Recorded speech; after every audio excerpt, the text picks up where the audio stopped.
You're listening to the Hour of the Time, the last place in this world where you can hear freedom of speech and truth. I'm William Cooper. Tonight, make sure you're paying attention as we continue with our report entitled The Ugly Truth About the Anti-Defamation League, the ADL, by the editors of the Executive Intelligence Review. Now, so that you can more accurately judge this information, this report was published in 1992. CAGI has spent a year and a half with 8 of our best operatives investigating the facts published in this report, and we can find absolutely nothing in this report that is not factual, that is not true. It is a complete, factual, true report.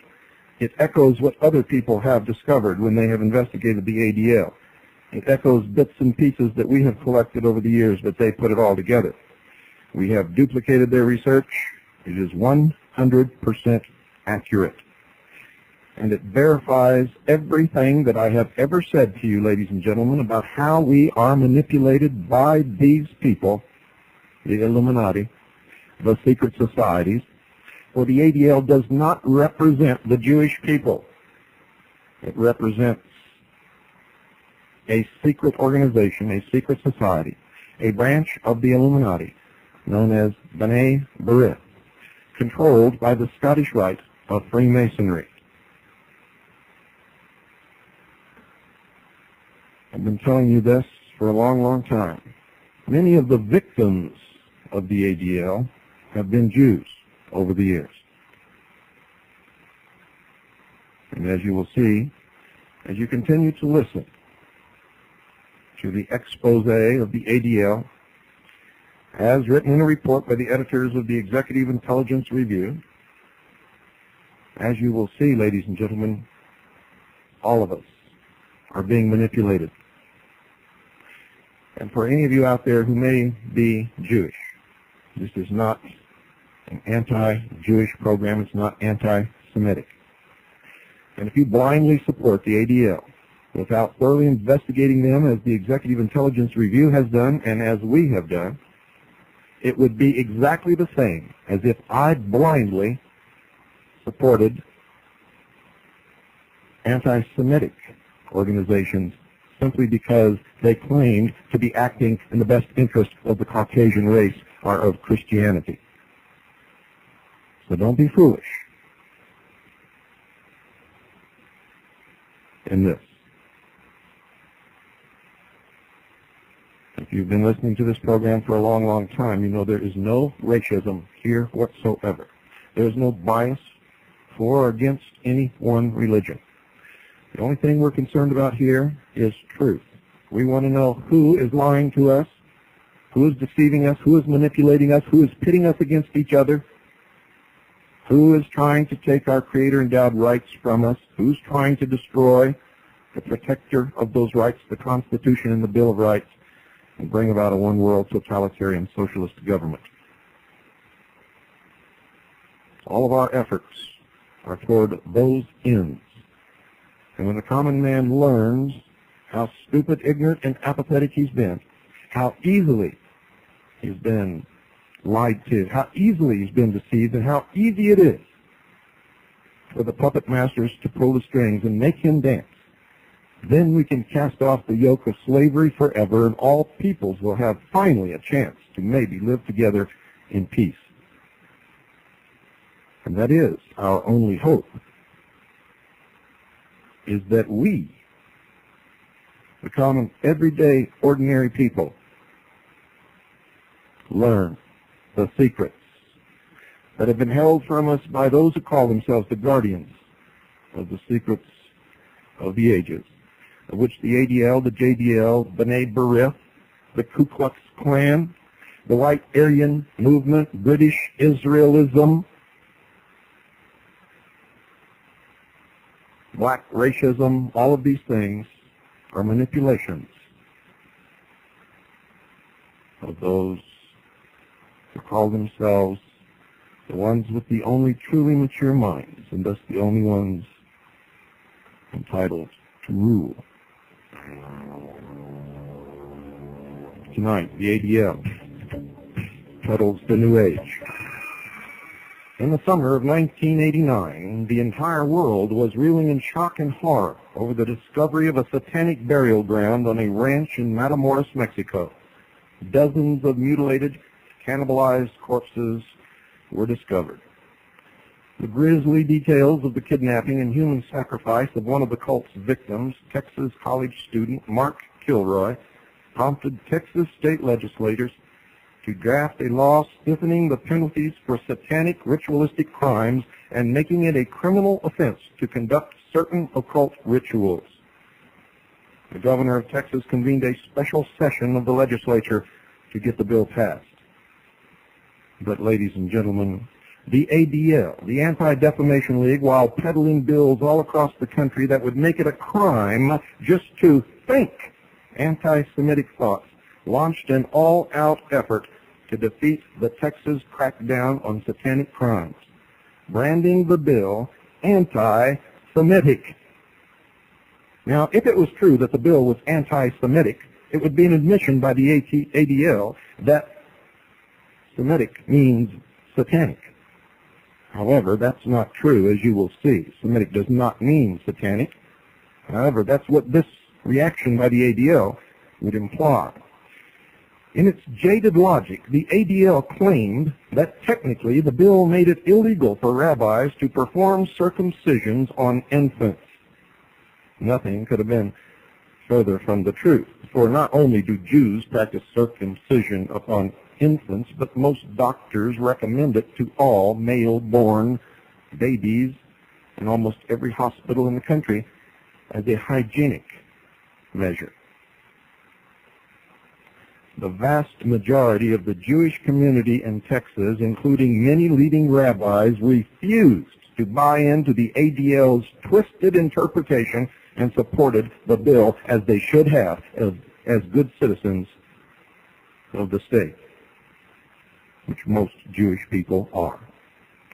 Some people began to smell a rat, and they were right. Not only has the ADL been an integral part of the organized crime structure that has wrecked America's youth through the peddling of drugs, but as a pivotal institution within the Scottish Rite Freemasonry Southern jurisdiction, the ADL has been a part of the century-old effort to paganize America under a variety of labels: secular humanism, new religions, and most recently, the New Age. Not surprisingly, as investigators probed the higher levels of the New Age plot, they found that the New York City Cathedral of St. John the Divine, the headquarters of ADL patrons Bishop Paul Moore and Canon Edward West, was at the very center of the paganization effort. This is the same cathedral that George Bush used to attend.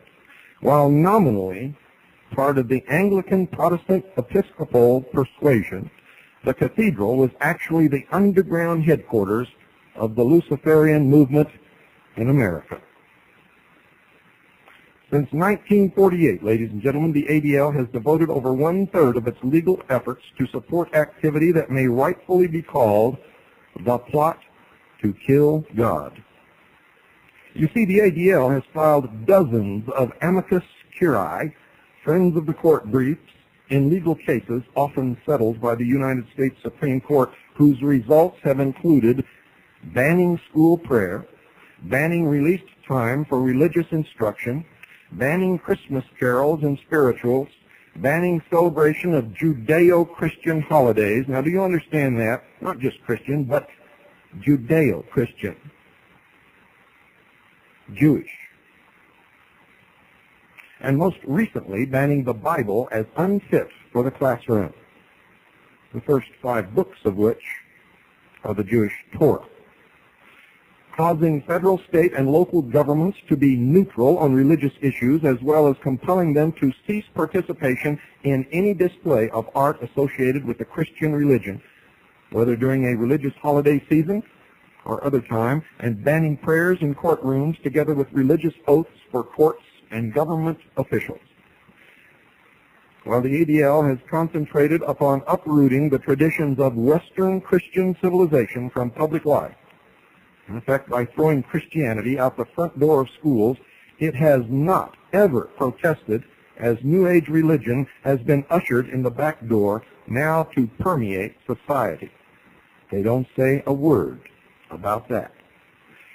In fact, while condemning any manifestation of Christianity at every turn, the ADL has used First Amendment arguments in court and elsewhere to defend witchcraft and peyote, and hallucinogen derived from a type of cactus cults. The ADL has not acted alone, ladies and gentlemen, in this drive to paganize America. It has enjoyed the assistance of some friends in very, very high places.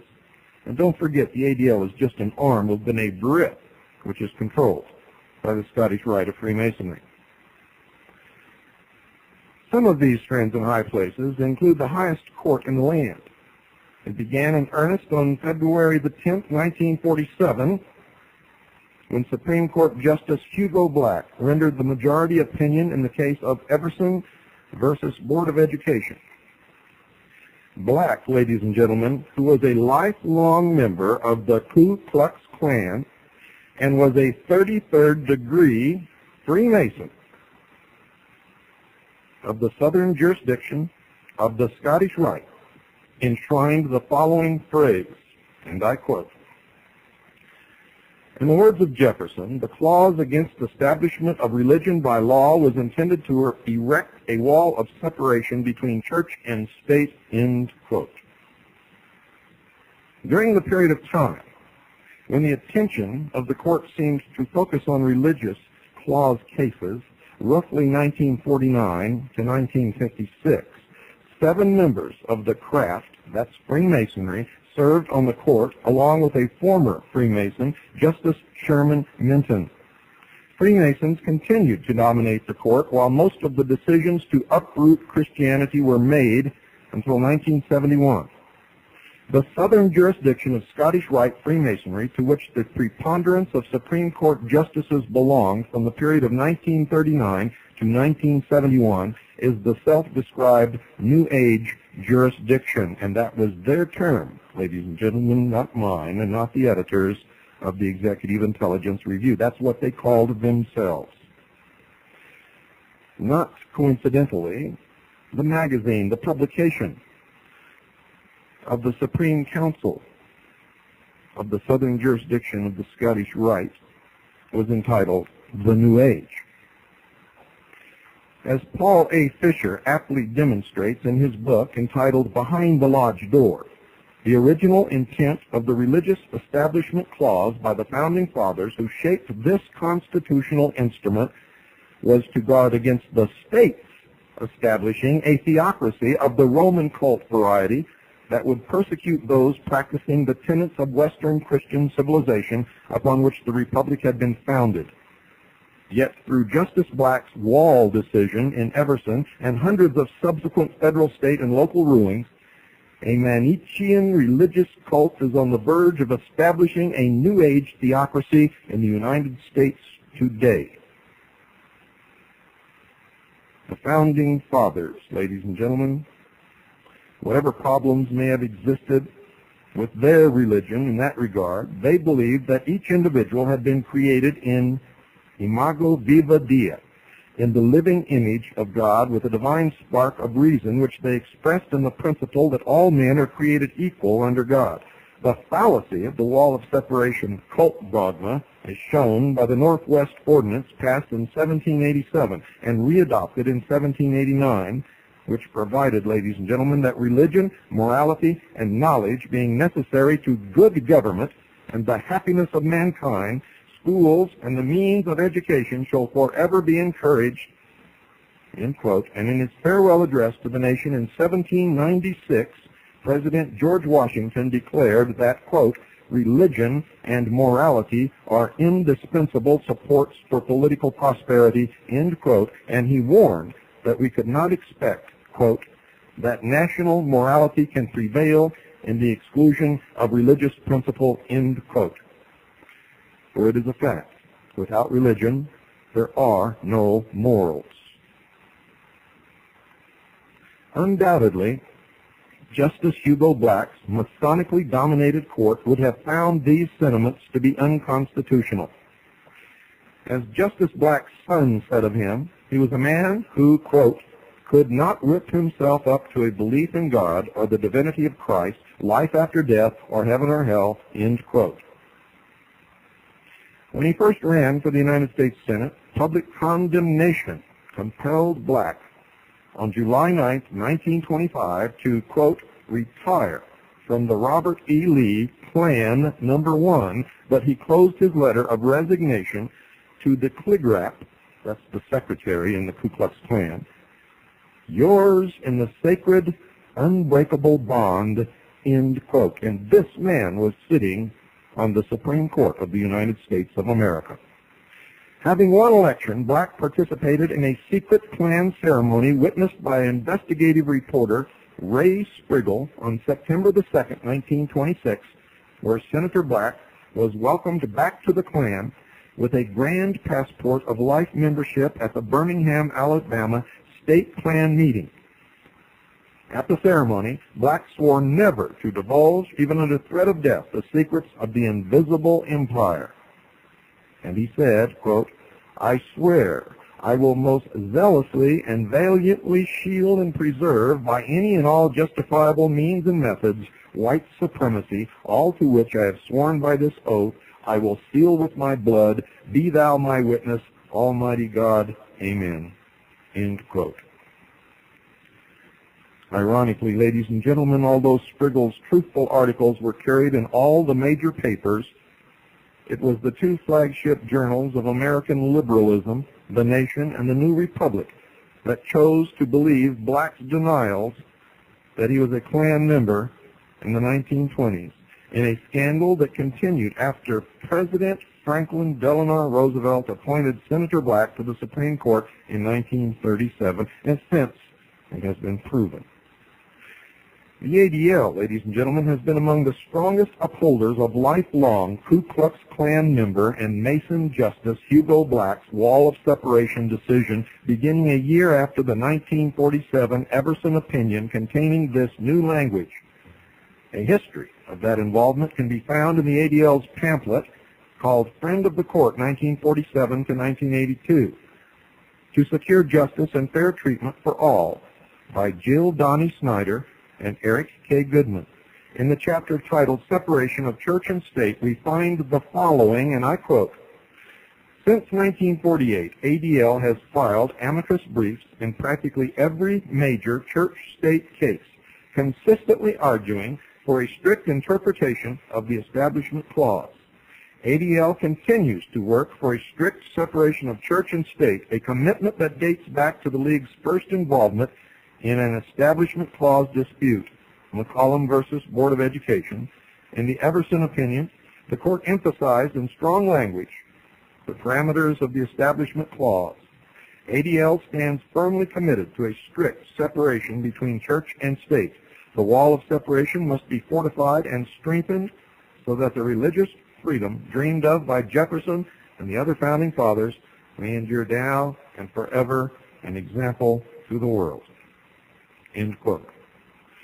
Among the actions in which the ADL has been the historic friend of a Masonically dominated court and of KKKer Justice Black's Wall reinterpretation of the Establishment Clause are 1.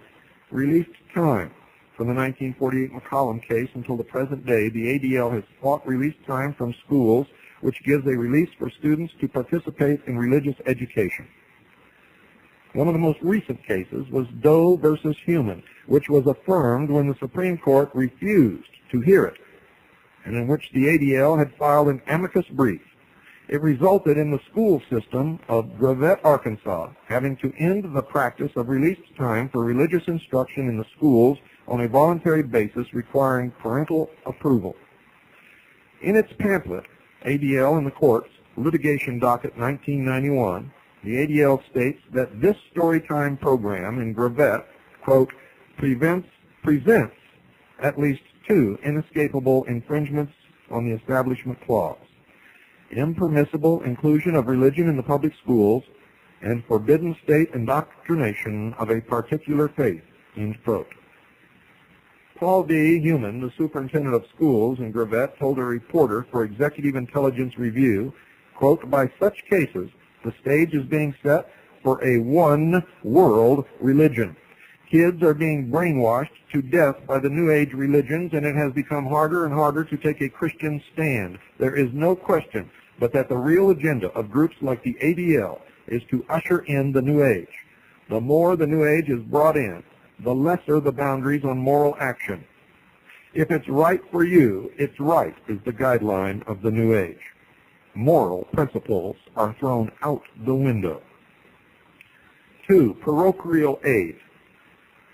The question of public aid for parochial schools was the centerpiece of the Everson decision written by Justice Hugo Black, and there have been dozens of parochial aid suits since then.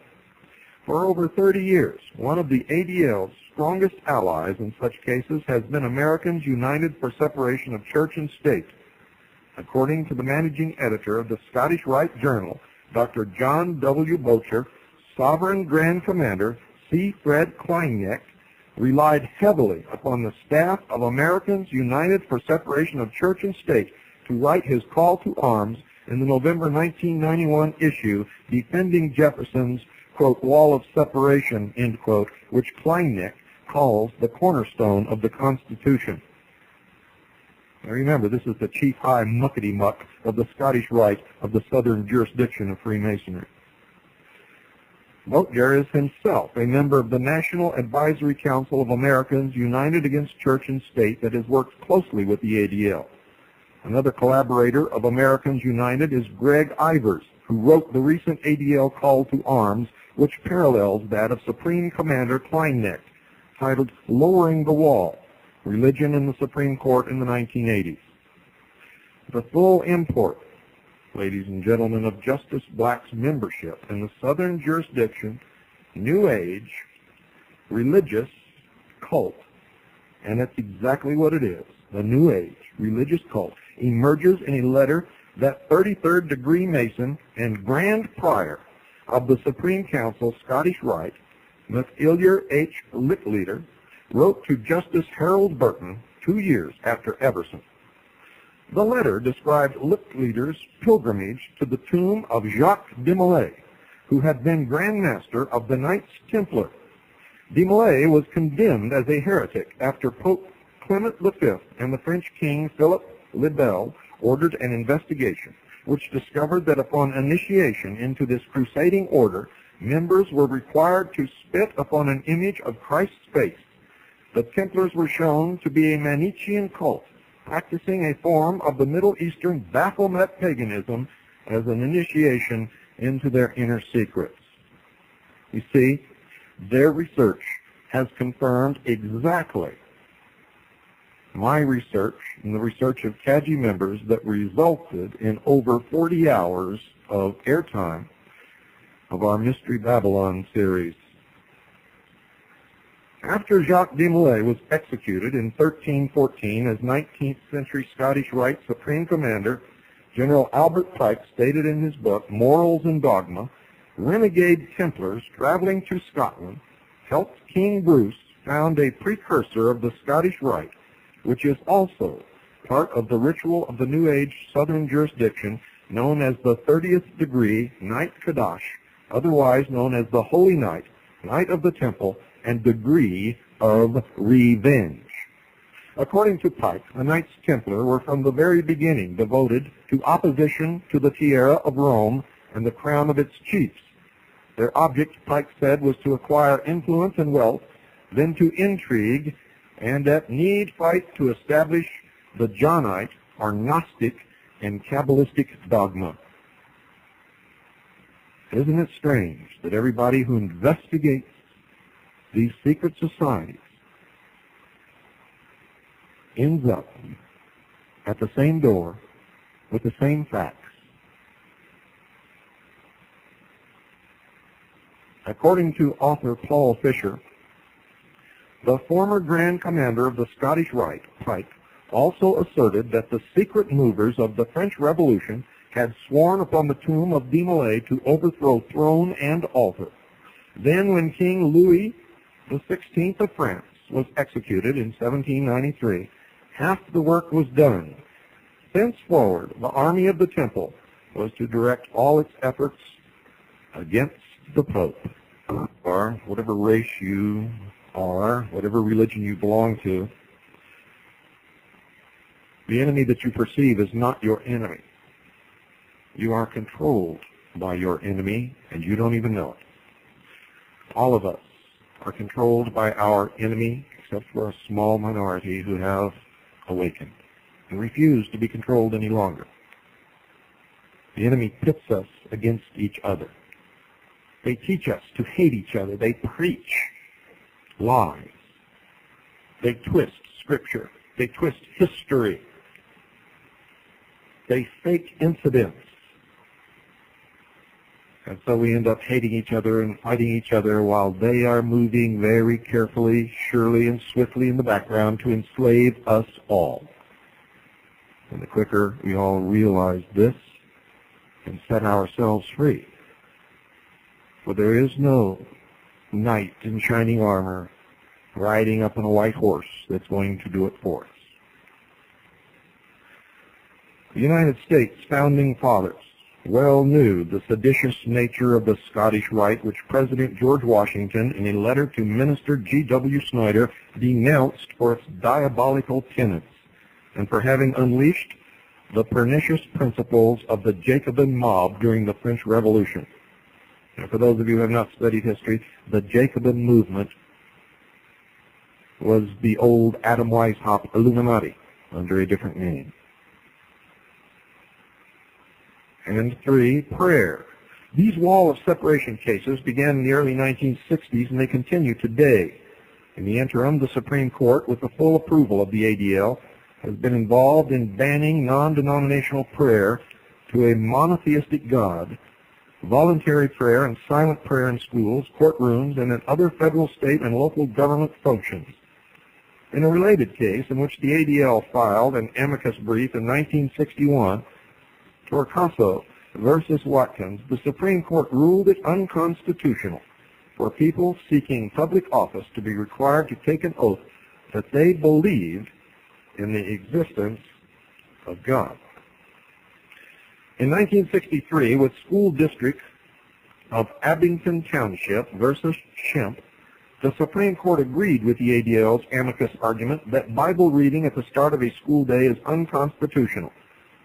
In the recent case of Kenneth Roberts versus Kathleen Madigan, as we shall see, the Supreme Court affirmed the decision of the 10th United States Circuit Court of Appeals that banned the Bible from being in the schoolroom unless a teacher hid it in his desk. It cannot even be on the shelf in the library. In its pamphlet, Friend of the Court, the ADL argues that it is seeking to keep the government completely out of religion and vice versa, lest the Jewish minority be overwhelmed by a Christian minority. You understand what I just said, ladies and gentlemen? But at the same time, while claiming to protect Jewry, the Bible is outlawed from the school, even from the school library, which includes, ladies and gentlemen, the Torah. So in the guise of defending Jewry against Christianity,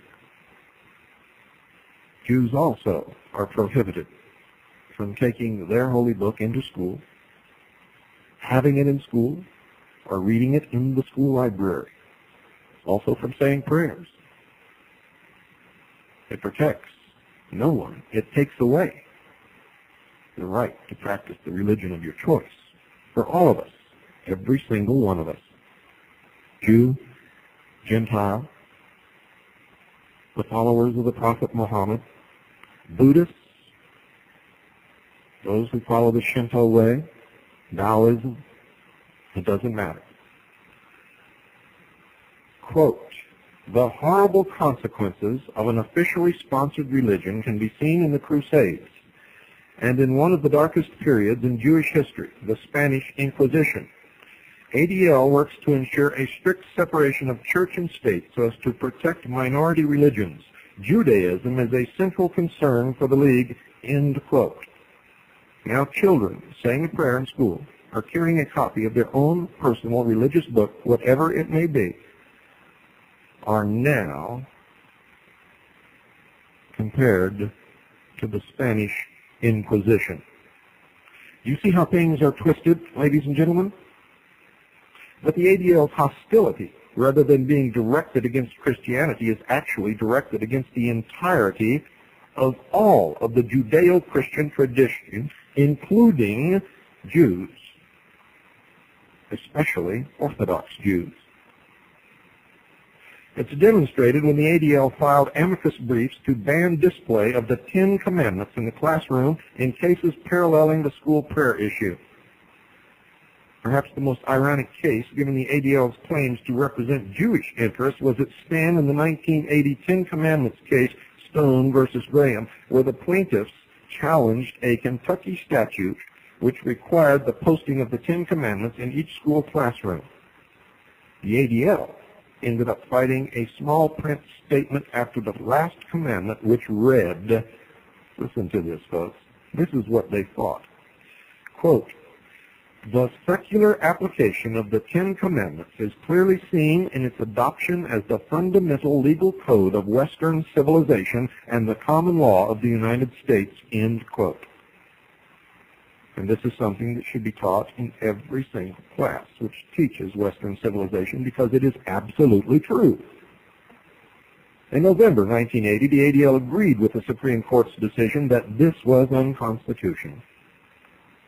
And 4, Christmas carols, hymns, and spirituals, nearly all of these song forms, which are a most efficient prophylactic to protect children from the horrors of the rock, drug, sex counterculture, and are a bridge to classical music, have been all but banned with the agreement of the ADL from public schools. One recent case, Flory versus Sioux Falls School District, 49-5, grew out of a 1978 school board policy which allowed the singing of Christmas carols, the performance of religious plays, and the display of religious symbols in Sioux Falls public schools. Although the ADL filed amicus briefs at the level of the 8th United States Circuit Court of Appeals and with the Supreme Court, the latter refused to hear the case, thereby affirming the decision of the appeals court that such actions were constitutional, much to the dismay of the Anti-Defamation League. And 5, Equal Access Act. Another decision that drew cries of alarm from both the ADL and the New Age Southern jurisdiction that the wall was being lowered involved the EAA in a June 4, 1990 press release. The ADL said, quote, "The Supreme Court decision today upholding the Equal Access Amendment erodes the wall separating church and state," end quote. The case, Board of Education of West Side Community Schools versus Mergens, involved the efforts of a student, Bridget C. Mergens, to have equal access to school facilities for a Christian Bible study club. According to the ADL release, quote, "The court held that student-sponsored religious clubs in public high schools do not violate the Establishment Clause of the First Amendment," end quote. And of course they don't. In its amicus brief, the ADL argued that the EAA was unconstitutional since it involves the public schools promoting religious activities impermissible from the standpoint of the cult dogma underlying the wall of separation opinion of Justice Hugo Black. In its 1991 ADL in the Court's pamphlet, the ADL describes its amicus brief as having argued the following, quote, "The brief contended that both the legislative history of the EAA and the language of the statute itself reveal its impermissible religious purpose. The EAA arose following several unsuccessful legislative and constitutional initiatives to promote religion in public schools. When these efforts failed, Congress adopted the free speech analysis from Widmar versus Vincent, 454, United States Supreme Court Decision 263, 1983. Characterizing student religious activity as a protected form of free expression,"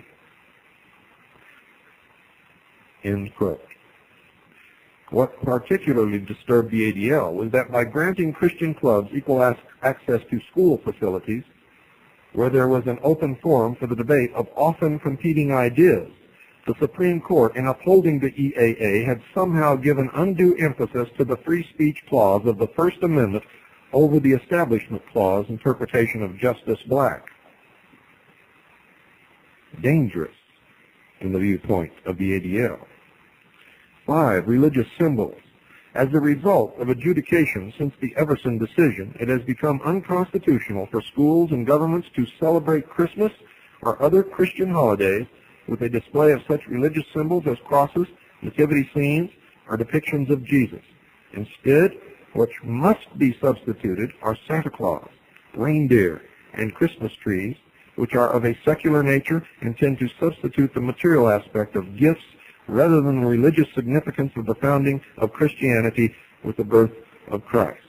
Of course, we all know that Christ was not born on Christmas, as Christianity seems to think, but in a completely different part of the year altogether. And we all know that Santa Claus, reindeer, and Christmas trees are not of a secular nature, but are part of an old, pagan, European religion. The ADL has participated in a number of such cases.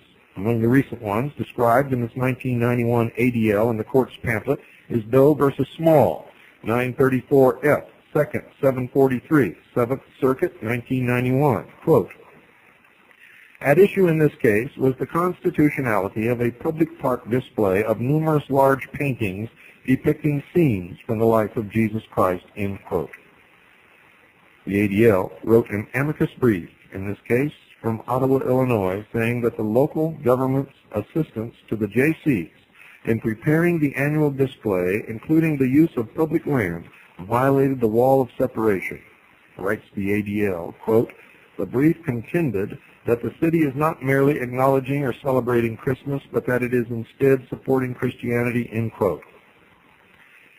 Yet in the case of American Jewish Congress versus City of Beverly Hills, case number CV 90-6521, when the American Jewish Congress filed suit against the Lubavitchers for erecting a menorah to celebrate Hanukkah on public property, the Anti-Defamation League worked out a compromise whereby the menorah could be displayed along with a large Christmas tree on land that did not face public buildings. 5. Banning the Bible. On June 29, 1992, the Supreme Court let stand a ruling in the case of Kenneth Roberts versus Kathleen Madigan and Adams County School District number 50, that the Constitution prohibits an elementary public school teacher from silently reading the Bible to himself while his students read secular books. The court declined to review a decision of the 10th U.S. Circuit Court of Appeals that Kenneth Roberts, a 5th grade public school teacher teaching in a suburb of Denver, violated the Constitution by reading the Bible to himself during the classroom's silent reading period, end quote. Now I ask you, ladies and gentlemen, why would anyone care what someone reads silently to themselves during a period when there is absolutely nothing for them to do except wait for the students to finish their assignment? The 10th Circuit had ruled that even having the Bible on top of the teacher's desk in view of the students violates the First Amendment, and Roberts had been forced to hide the Bible in his desk after he was admonished by the principal, Kathleen Madigan. The appeals court also ruled it unconstitutional for Roberts to include 2 Christian books, the Bible in Pictures and the Story of Jesus, in his 240-volume classroom library, among such other books as Tom Sawyer, The Wizard of Oz, and Charlotte's Web. Also in the classroom library were 2 books that contained discussions of Indian religions and a book on Greek mythology, neither one of which the ADL was concerned about. The ADL filed an amicus brief with the 10th U.S. Circuit Court of Appeals to quote ADL in the courts, and I quote, ADL's brief argued that the district court properly denied the injunctive relief when it determined that Roberts was using his role as a teacher to advance religion in violation of the Lemon Establishment Clause test. ADL argued that the Supreme Court has recognized repeatedly that to impressionable schoolchildren. Religious activities in the public schools convey the message of government sponsorship of religion. This is particularly true when a teacher reads from the Bible in front of students." End quote.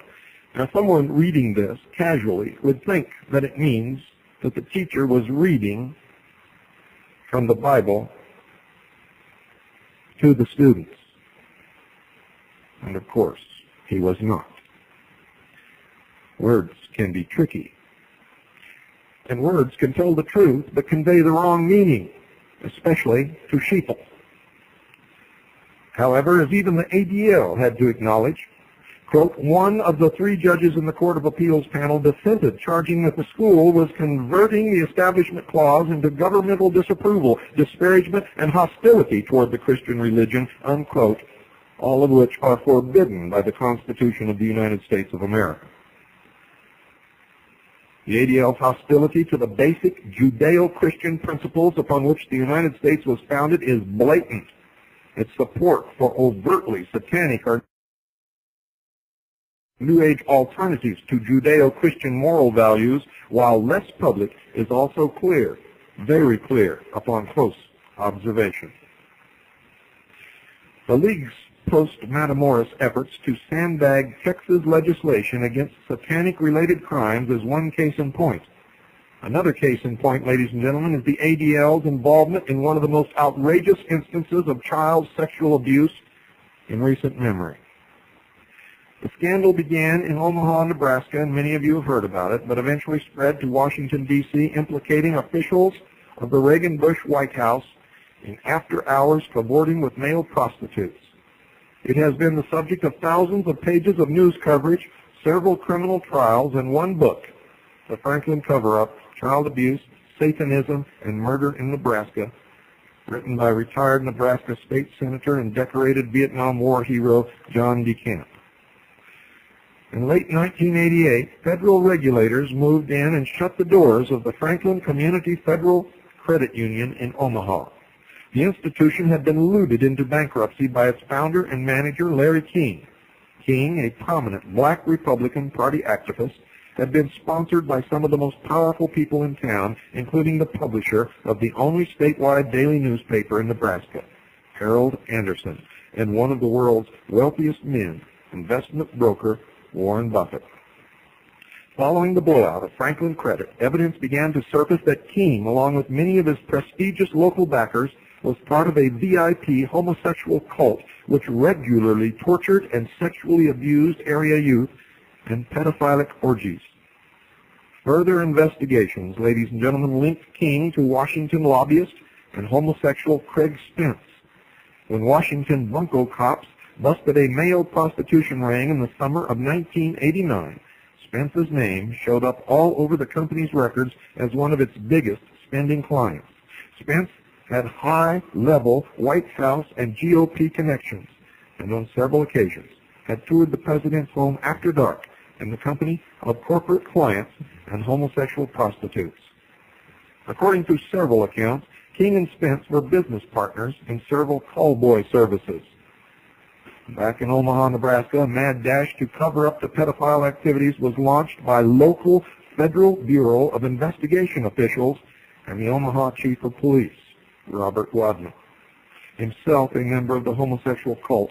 According to numerous witness accounts, and according to a book recently published, the FBI had a lot of practice covering up this kind of thing, following their director, J. Edgar Hoover, during his tryst with young boys across the nation. Ultimately, King was carted off to federal prison on bank fraud charges, and several efforts to get to the bottom of the pedophile ring were short-circuited. I might inject here, J. Edgar Hoover was also a 33rd degree Freemason of the Scottish Rite. More questions remain unanswered, but one thing is certain. Alan Baer, a local Omaha multimillionaire and financial backer of the ADL, was personally caught red-handed in pedophile activities. In 1990, Baer was charged with pandering by local police.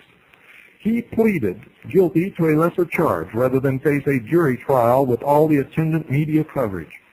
Baer's name came up repeatedly as a major player in the testimony of victim witnesses to the child abuse. The Alan and Marcia Baer Foundation was also listed as a source of money to several charities, including the Girls Club of Omaha, that were apparently victimized by the child abuse ring. The foundation also donates to the Gay Men's Health Crisis Incorporated in San Francisco and the People with AIDS Coalition. In December 1991, Alan Baer put up the money for a full-page advertisement placed by the ADL, the Anti-Defamation League, in several major newspapers. The ad headlined, quote, "Not all Nazis are living in South America," end quote, was a fundraising pitch for the ADL. Bad judgment on the part of the ADL, or merely one more instance of raising the curtain on who they really are? The ADL showing its true colors? Ladies and gentlemen, you be the judge. Good night, and God bless you all. Of the state, which most Jewish people are. Some people began to smell a rat, and they were right. Not only has the ADL been an integral part of the organized crime structure that has wrecked America's youth through the peddling of drugs, but as a pivotal institution within the Scottish Rite Freemasonry Southern jurisdiction, the ADL has been a part of the century-old effort to paganize America under a variety of labels: secular humanism, new religions, and most recently, the New Age. Not surprisingly, as investigators probed the higher levels of the New Age plot, they found that the New York City Cathedral of St. John the Divine, the headquarters of ADL patrons Bishop Paul Moore and Canon Edward West, was at the very center of the paganization effort. This is the same cathedral that George Bush used to attend. While nominally part of the Anglican Protestant Episcopal persuasion, the cathedral was actually the underground headquarters of the Luciferian movement in America. Since 1948, ladies and gentlemen, the ADL has devoted over one-third of its legal efforts to support activity that may rightfully be called the plot to kill God. You see, the ADL has filed dozens of amicus curiae, friends of the court briefs, in legal cases often settled by the United States Supreme Court, whose results have included banning school prayer, banning released time for religious instruction, banning. Many of the victims of the ADL have been Jews over the years. And as you will see, as you continue to listen to the expose of the ADL, as written in a report by the editors of the Executive Intelligence Review, as you will see, ladies and gentlemen, all of us are being manipulated. And for any of you out there who may be Jewish, this is not an anti-Jewish program. It's not anti-Semitic. And if you blindly support the ADL without thoroughly investigating them, as the Executive Intelligence Review has done and as we have done, it would be exactly the same as if I blindly supported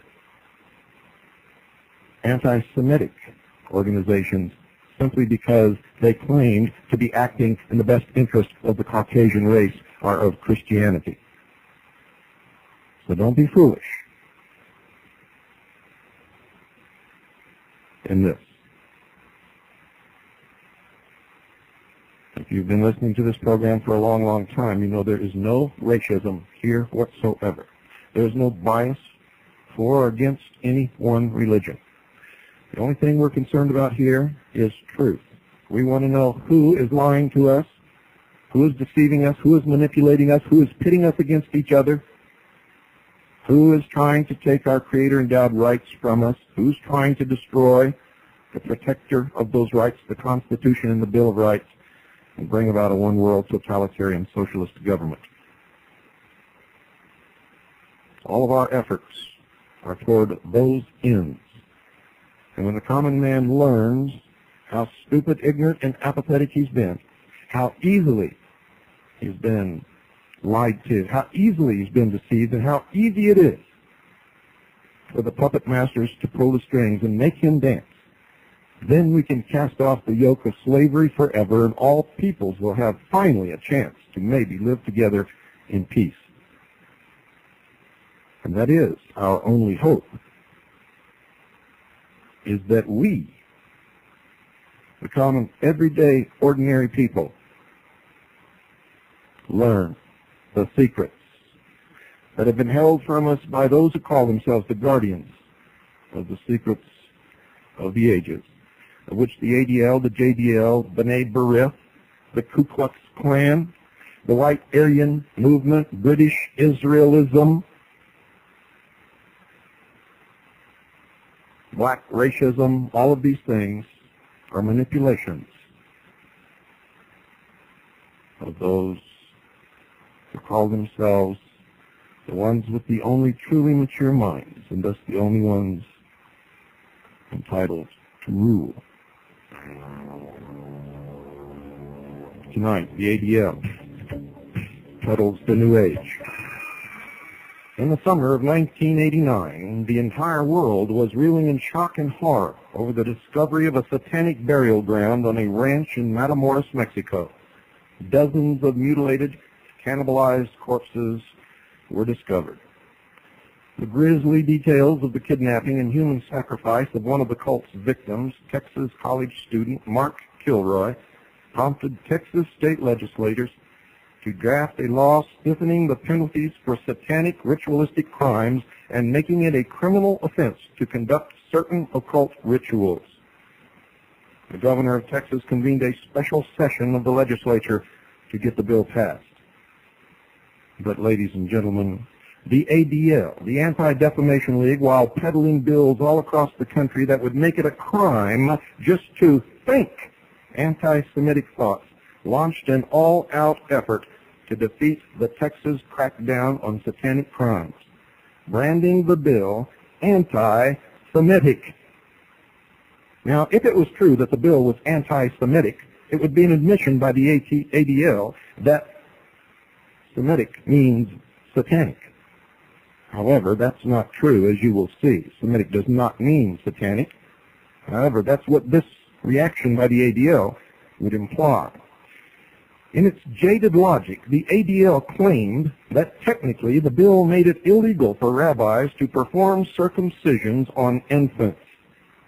Nothing could have been further from the truth, for not only do Jews practice circumcision upon infants, but most doctors recommend it to all male-born babies in almost every hospital in the country as a hygienic measure.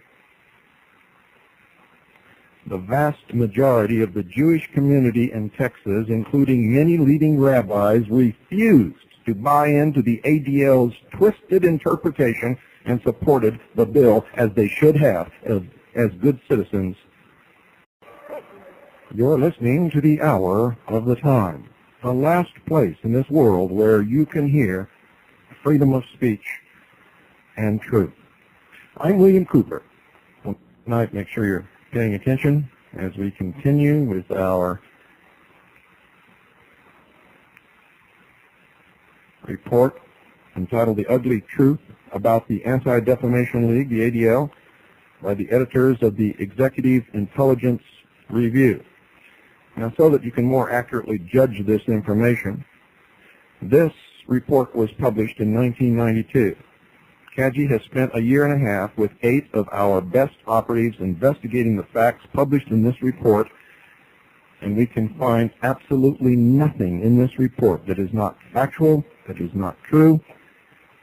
It is a complete, factual, true report. It echoes what other people have discovered when they have investigated the ADL. It echoes bits and pieces that we have collected over the years, but they put it all together. We have duplicated their research. It is 100% accurate. And it verifies everything that I have ever said to you, ladies and gentlemen, about how we are manipulated by these people, the Illuminati, the secret societies. For the ADL does not represent the Jewish people. It represents a secret organization, a secret society, a branch of the Illuminati known as B'nai B'rith. controlled by the Scottish Rite of Freemasonry. I've been telling you this for a long, long time.